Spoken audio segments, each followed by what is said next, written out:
இந்த ஷார்ட்ஸ்ல நம்ம டிஎன்பிஎஸ்சில அரித்மெட்டிக் ரீசனிங்ல கேட்ட ஒரு கொஸ்டின் பார்ப்போம்.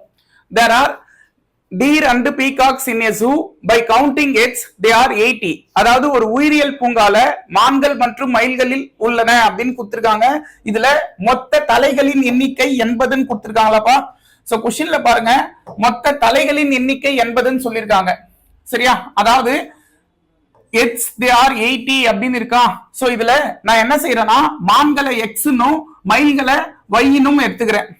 சரியா? அப்ப மான்கள் எக்ஸ் பிளஸ் மயில்கள் ஒய், இந்த ரெண்டு தலையும் ஆட் பண்ணா மொத்தமா எங்கிட்ட 80 தலை இருக்குன்னு சொல்லியிருக்காங்க. இது ஃபர்ஸ்ட் ஈக்குவேஷன். ரெண்டாவது ஈக்குவேஷனா அதுல பாருங்க, கால்களின் எண்ணிக்கை 200ன்னு சொல்லியிருக்காங்க. சோ இதுல மான்கள் தானப்பா எக்ஸ். சோ மான்களுக்கு மொத்தம் 4 காலா, அதனால அது 4x பிளஸ் மயில்களுக்கு மொத்தம் 2 காலா, அதனால அது 2y. மொத்தமா கால்களின் எண்ணிக்கை எவ்வளவு? 200 கால் இருக்கு, அதான் 200 எடுத்துக்கிறேன். சரியா? இது ஃபர்ஸ்ட் ஈக்குவேஷனும் இது ரெண்டாவது ஈக்குவேஷனும் நான் எடுத்துக்கிறேன். இப்ப நான் ஃபர்ஸ்ட் ஈக்குவேஷனை என்ன செய்யறேன்னா 2ஆல பெருக்கிறேன்.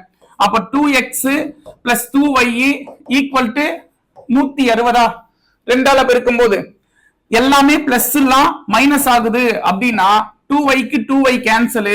4xல 2x போனா 2x, 200ல 160 போனா 40.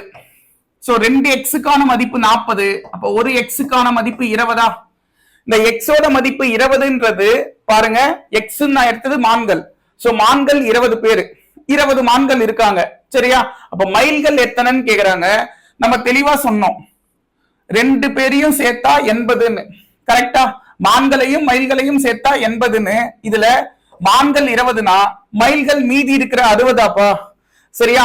சோ ஆப்ஷன் பி 60ன்றது இந்த கொஸ்டினுக்கான ஆன்சர்.